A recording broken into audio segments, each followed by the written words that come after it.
Hi, I'm Kirk Kernett. I'm Ashley Gordon. And this is Reading for the Rest of Us. This is a new show that we're producing through Troy University Television. And you named this show. Ashley, there you go. That's right. That's what we're trying to That's do. what we should have called it. Tell us what the title of this show means. So, Reading for the Rest of Us. When we're talking about why we wanted to do the show and what its purpose would be, one of our primary objectives was to reach out to people who don't identify themselves as readers. We didn't want to have the show that people say, oh, yeah, well, that's not for me. I'm not really a reader. That's a show for people who are serious about books. And we wanted a show that would be for the people who maybe aren't so serious about books, because it's not to be a serious discussion. We want to talk about how books are part of our everyday lives and how they can be, heaven forbid, fun. So this is Reading for the Rest of Us. It's reading for everybody who doesn't already think of themselves as a reader. But since it is about books, if you are a reader, you should love it too. Great. I'm a teacher and writer, and you are a writer, editor, publisher. And we've worked together for 5 or 6 years now on the Alabama Book Festival. And part of the reason we wanted to do this show was so the Book Festival could have a presence, I think, in Alabama throughout the year, rather than building up the couple months before we put it on. Let's start off just a little bit by talking about the festival and what the importance of it is. You were one of the founding members of the Alabama Book Festival. Tell us the story of how that got started. Right, so one of those crazy people who thought Alabama needed a book festival. There were a handful of us. It started out as a storytelling festival, and we were lucky enough at that point to have the support of Catherine Tucker Wyndham, of course, whom we all greatly miss. And as the storytelling festival went on year after year, we just in our bones knew it needed to be more. So is it 7 years ago? We just had our 7th festival? Started in 2006. That was the first one. Right, and at Old Alabama Town on a beautiful spring day so far. We've been incredibly lucky with the weather, and it's an opportunity for all readers, again, both the ones who take themselves very seriously as readers and more casual readers, to come out and spend the day with books and with authors and with other readers, and bring their kids and have a barbecue sandwich and just experience, as my second grader said this year, the joy of reading. Yeah, excellent, excellent. Yes, you know, it's a great experience to be out there. I've been out there both as an organizer and a participant and moderator, just about everything but emptying the trash can. And author. Well, yeah, and I'm sure I'll be doing anything else that anybody asks me. I feel very honored to be a part of it. It's usually mid-April, and we just finished one up like 2 months ago, so it feels like it's a far away. But be perfectly honest, I go through a little bit of withdrawal precisely for the reasons you're talking about, because I think those of us who deal with reading professionally sometimes forget how much fun it is. And I know I have to sometimes work very hard to relax and be able to read and just enjoy it, and not underline or not highlight or not try and think of themes or motifs or symbols that I might teach, but just to experience the language and the fun of turning the page. So this is a show that gives us a chance to do what we do off camera together all the time, which is talk about books and to promote the book festival. And we want to thank Troy University first off for giving us this opportunity, and our great crew for filming it for us. So let's get on with the show. For our inaugural debut show, we decided we are going to devote a half hour to one of our favorite mutual authors, who is Jane Austen. Jane Austen. When did you first read Jane Austen? So there are two answers to that question. Okay. When do you first read Jane Austen, and when do you first read Jane Austen? So I, like many people, discovered Jane Austen in high school, and unfortunately it did not quite spark the love that was to come. So again, like many people, after the A&E miniseries of Pride and Prejudice, and Elizabeth Bennet who you immediately identify with as a young adult female, I thought, where have you been all my life? And promptly read Pride and Prejudice and then every other book by Jane Austen, and have found I'm not alone in my adoration. And now Pride and Prejudice is the book I read every year, at least once every year. I actually brought my copy of Pride and Prejudice. Your thumbed copy. My well-thumbed copy of this. This is the first time I read it. I was a sophomore in college. I didn't do it in high school. I apparently was in basket weaving at the time. But 1985, Intro to Lit, or Intro to Fiction class. Professor's name was, believe it or not, it was a guy. His name was Kim Lovejoy. He got a little mad at me because I kept calling him Lovelace all the time. But I was really struck by the intricacy of Jane Austen's work. And I won't claim that I've been a huge fan throughout my career. I tend to cycle in and out, I think. But I do teach her fairly regularly, and have tried to teach a variety of her novels. But I am just really struck by the afterlife she enjoys as an author. Absolutely amazing. Tell us a little bit about it. So, as I said, I came to read her after seeing that A&E miniseries of Pride and Prejudice. And then when you go looking for, there's so many ways to come to Jane Austen. Obviously, you can read the book, and if you're smart enough to get it that first time around, then good for you. But now there are multiple movies, both, she's kind of like Shakespeare in that regard, in that they're set in the time in which she set them, or there are many modern interpretations of them.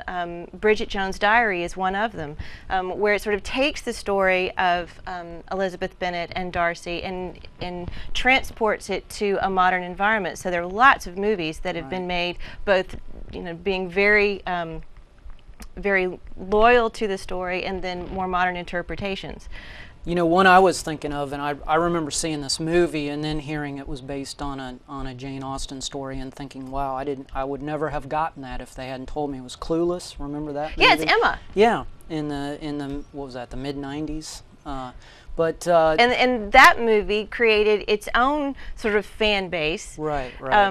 And so you can come at it through the movies. You can come at it from this sort of organic fan idea, where what we now have is fan fiction, which we thought, or at least I thought, from the publishing industry, grew up around social media, where everybody can suddenly be a writer. You can blog, or you can be on a website, you can contribute, you can self-publish, you can take the story of Elizabeth and Darcy and add to it yourself. Well, in doing some research for our discussion, I discovered that the very first fan fiction novel was 1913. Yeah. So Jane Austen has been beloved, and not just beloved, but the idea that she has been owned. Mm-hmm. I mean, we really feel like she's a part of us, and her story is not other. It's not something vaulted and beyond us as individuals.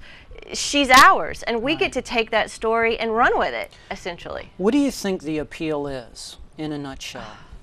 You've asked me that before, and I've been thinking about it, and sort of for me personally, that first one was just Elizabeth Bennet, and what an amazing modern woman she is, with her intelligence and her quick wit. And then when you go back and read the books, and the older I get, as I read them, I see new things in them. There's such an amazing observation on society and relationships, and the dialogue is so smart and so quick. And I read recently that Virginia Woolf said that Middlemarch by George Eliot was Jane Austen for smart people. So I thought, okay, I'll give it a shot. And apparently I'm not smart people, because as much as I enjoyed Middlemarch, it didn't have any of the vivacity and there's a sheer joy to Austen's language and the exchanges of the characters that I've just not found in too many other authors. I think one of the things that I love about her work is there's just a real acute sense of social observation. Yeah. I mean, she's often, all the eggheads like me, we usually classify her as a novelist of manners. Right. Which is to say that she's somebody who the the drama of the novels tend to come out of issues of etiquette and propriety and what's right and what's wrong, the way we interact. And stepping out. Right. I think, so to put a layman's term to what you're discussing, I think what maybe appeals about it is that in this incredibly ordered world, which is fairly safe, and in what we now perceive as an incredibly chaotic world of the unexpected and to some degree violent, a little scary, her world is very ordered and very Right. safe, much like cozy mysteries. You know, with Agatha Christie, you know you're going to get the murder in the end. And her world is in many ways ordered like that, but the conflict, the interest comes when the character steps out. Right. In a safe way. Nobody gets their head lopped off. Yeah. You know, but they step out and create excitement and chaos, and then the story becomes putting all of that back together.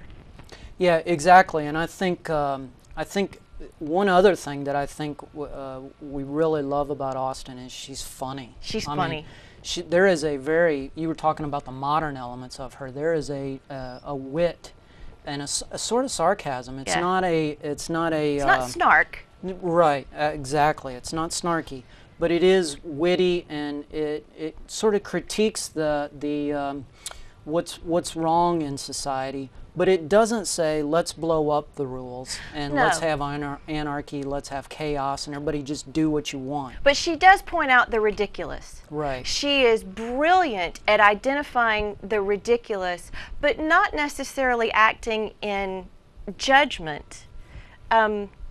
She's not harsh in her criticisms, but her characters that are ridiculous make themselves Right. so. Right. And so in some ways it's a gentle admonition. Yeah. That's a great way of putting it. She looks upon sort of the more pompous, the buffoonery Right. of society, and the way that maybe people over rely on their social status to completely find relied. out what their identity is. Yeah.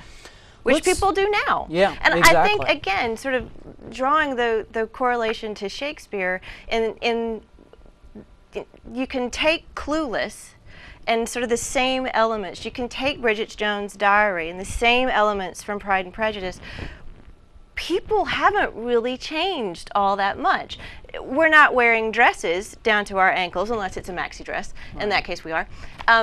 So many of the mores have changed. What's acceptable between men and women has changed, and obviously women have careers, and lots of things have changed. But at the heart of our personal relationships, we can still tell the story of, boy meets girl. Boy sort of gets girl, boy loses girl, and then boy has to get her back. Right. And in our conversations, we're still having the same conversations that Elizabeth and Darcy were having. That's an excellent way to put it. It's universal in a sense, or timeless maybe. Yeah. I'll give you another reason, and you kind of touch on it there. This stuff is romantic. There is a lot of romance, and I can say that as a man. I think there is a joy in these books that makes you want to love in a positive way. This is not a literature of what becomes in the 20th century a celebration of individualism. No. It is very much. It takes a village. Yeah, exactly. It is a village. And it celebrates, even as it critiques, it celebrates the bonds, the necessary bonds between people that we need to have a social system. And yes, it's romantic. Yes, at the core of the stories, as Pride and Prejudice opens, a man with a good fortune is generally in want of a wife. So yes, the relationship between Elizabeth and Darcy is the heart of the story, and that's true for most of the other books, Emma and Mr. Knightley. But there are so many other bonds, friend to friend, mother to daughter, father to child, all of the human relationships. And as we said, the hierarchy sort of in the village, how we relate to each other, and do we do it positively and with honor? I mean, the story of Wickham and his dishonesty, she's very much talking about how we treat each other. Yeah. And isn't it better to treat each other well? So yes, love, and in but a lot in of all ways, of its senses. why people love or even marry for the wrong reasons. And what can happen and when what you can, do. Exactly, exactly. Let's take a step back for a moment and just talk a little bit about her life and give folks who might not know some sort of background on her. Jane Austen was born in 1775, and she died at a very young age of 42. Died of what we today would call Addison's disease. It's interesting because I think there was a period of time where maybe critics were a little hard on her, saying that she had never sort of explored the world outside of her family or outside of the villages in which she lived Which technically is true. Lower England. It is very true, but you know, when I was a student, one of the common critiques of her was that she's writing in this Regency period, 1811 through, you know, she dies in 1817. But these are the era of the Napoleonic Wars, and there's all kinds of international chaos, and none of that is in the book. Figures in. It doesn't even sort of blink. Right. You know, it makes no impact at all. But to me, that's one of the more interesting things about the book. There have been a lot of attempts to sort of archaeologically dig under the surface to find those kinds of issues, and I certainly think you know, the emphasis on economics that are in a lot of the books, the ways that people define their status through money, has a lot to do with that social political background that's going on. But it also raises a question of, why do we expect writers to go beyond their immediate world? Why do they have to take on these grand cultural issues?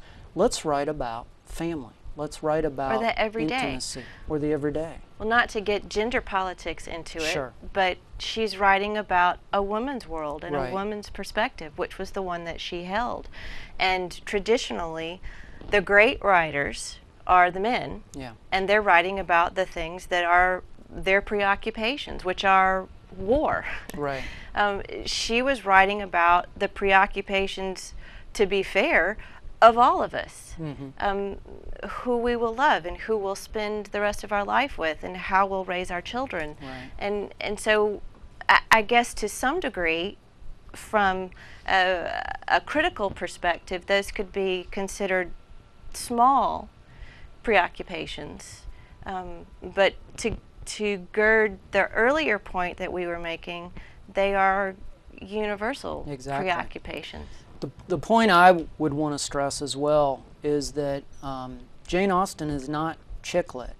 I mean, or that we shouldn't. Assuming that you say that as a pejorative term. Excellent. I'm glad you say that, because I do think I just said that as a pejorative term, and I shouldn't. Should we define pejorative term? A bad word. Bad word. I think, and I've had this conversation with male students, why men should read what we might stereotype as women-centered fiction. What can we get out of it? But the reality is, there's a lot of men in these books, and their behavior is readily identifiable, both in good and bad ways. And I think there are a lot of pleasures to be had in reading about the social interaction and the way that men conduct themselves when they're dealing both with families and with women. Well, but your point earlier about how funny she is, her humor is not gender specific. Right, right. Everybody is fair game. Mm-hmm. And you can have a sense of humor and recognize the value of her writing, regardless of whether you come at it from a male perspective or a female perspective. It's excellent writing. It is incredibly crisp, pure representation of human relationships. Nobody gets shot. Yeah. You know, things don't blow up. But it's the part of every day that we all deal with. Right. So whether or not chick lit is good or bad, depending on your perspective, this does not squarely fall into that category. Right, I'd agree with you there. Okay. One of the reasons we wanted to talk about Austen as well is because when you start talking about her, you're talking about an endless variety of books that she has inspired, really uncountable. And I think part of the fun of sort of studying her a little bit or looking into her is to see just how many different genres that her books and her writing are adaptable to. So we kind of split this up for today a little bit, and I'm going to sort of along gender lines now that you pointed out. Well, it's interesting how that falls, isn't it? We'll try as the show progresses. I get the zombies next time. We'll try to break this down a little bit more. Actually, I started out with, I think, probably what might be considered a sort of female genre. I started with the advice guides. Jane Austen has inspired several really? Advice guides. Yeah, I'll give you a few titles. Just this year, Elizabeth Cantor, just a month ago, published something called The Jane Austen Guide to Happily Ever After. Well, there you go. And Laurie Smith has published The Jane Austen Guide to Life. And lest we think only women write about Jane Austen, William Dershowitz, not Dershowitz, but Dershowitz, published A Jane Austen Education, How 6 Novels Taught Me About Love, Friendship, and the Things That Really Matter Most. Now, I just sort of picked 3 out of an endless shelf of these, but sort of what's fascinating for me about these is the way that Jane Austen's work, whether simple sentences or relationships between characters or whole passages, become daily affirmations. I mean, it's really neat to see that her writing is used to, give guidance in a very practical way, and that's, I think that's neat. That's one of the most immediate ways that books, or dare we call it literature, has an impact on our lives. We may not recognize that we look for that sort of ethical advice. It can be dating advice. We do. Yeah. I mean, I'm thinking of To Kill a Mockingbird. Sure. Which nobody in Alabama can grow up without coming in contact with, if not at least reading. And, one of the most widely read books all over the world. And it gives you a path to follow, and hers do as well. So we can be transported, but we can also have it bring us right back where we are. And it is a handbook for how to behave, should you choose to use it that way. I love that, handbook. That's exactly the term I was looking for. You took probably the more obvious genre, at least for the one of them. And you have scoured tons and tons of, how do we classify these even? We wouldn't call these romance novels, I don't think, would we? Well, some are. Some are. There absolutely is an entire, there's some publishers whose imprints seem to be nothing but romances written to continue the story, both of Jane Austen and other really popular writers like the Brontes. Okay. So if I'm a Jane Austen fan, how do I find a good Jane Austen inspired, either a sequel or a rewrite? What ones would you recommend for me? Well, the one thing that you can do is go online, because there are so many sites that are devoted to Jane Austen. Some of them are fan fiction sites where it's readers who have, it's amazing too, they go before the story took place. They fill in elements during the story, scenes that maybe didn't make it into her book, and then they pick up where it left off and do, days after the wedding to 20 years after the wedding. So searching some of those fan fiction sites, these are people who have absolutely scoured the universe for everything written by and about her. And whether you want the romance, there was one entire line of books where she pointed out that Jane, as you mentioned earlier, had a somewhat circumscribed existence and was never married. And so there were aspects to the book that presumably were unknown to her, to the relationships that were unknown to her. So this writer picked up where Jane left off, and this writer apparently was married. So they are, in some ways, there are many that continue that sort of coziness and order, and there are others that have looked for what was the real passion underneath that we missed. So there's something for everybody. And a whole mystery series based on Jane Austen, all of Jane Austen's books. I think that's one of the neat ways that she is adapted is that that those stories are brought into genres you might not readily think about.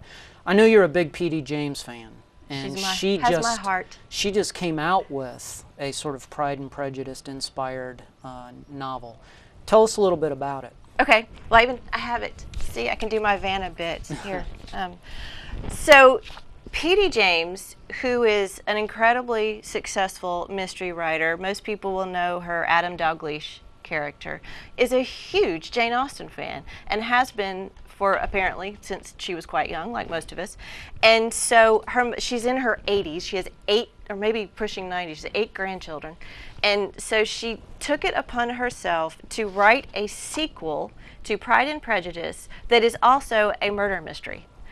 And she did an amazing job of writing as herself, because I've read, I think, everything that she's written, but also capturing the voice of Jane Austen, that clipness, that precision, and the story is good. And one thing she did that most of these writers do is make Darcy explain.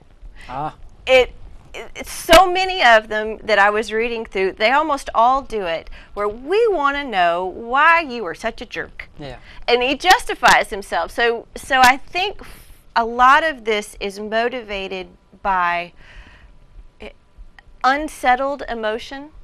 These fan fiction books, of which if this is one, it is sort of the ultimate. It's an opportunity to put those to rest. Yeah.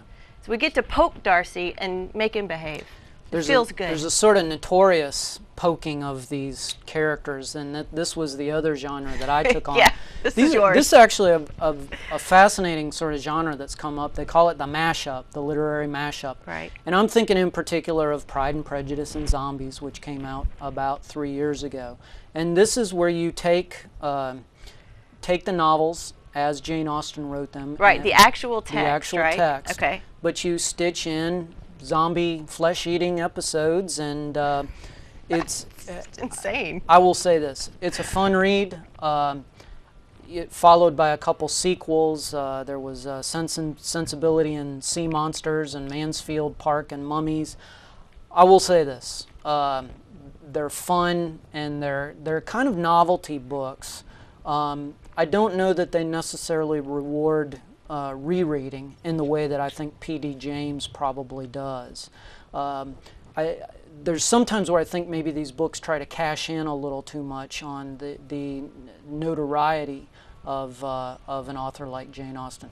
But that's not to say that they're not fun, and they're not kind of an interesting way that, as you said, in fan fiction, that we take these stories and we own them, right? And exactly. We feel the freedom to do with them what we will. Right. I think that's an incredibly important point to make for all of us as readers, and why we started the show in the first place. Right. This is not ivory tower talk. Exactly. They're not sacrosanct. Yeah. I mean, I adore Jane Austen, and I want to be able to read Pride and Prejudice in the words that she used, but I don't think it's something that somebody else can't play around with. And if they come to her through, if maybe their initial interest is zombies, mm-hmm. or just the technological aspect of taking 2 distinct works and mushing them together right. and seeing what happens, then that's wonderful for her to be found in that way. Yeah. However you come to reading is legit.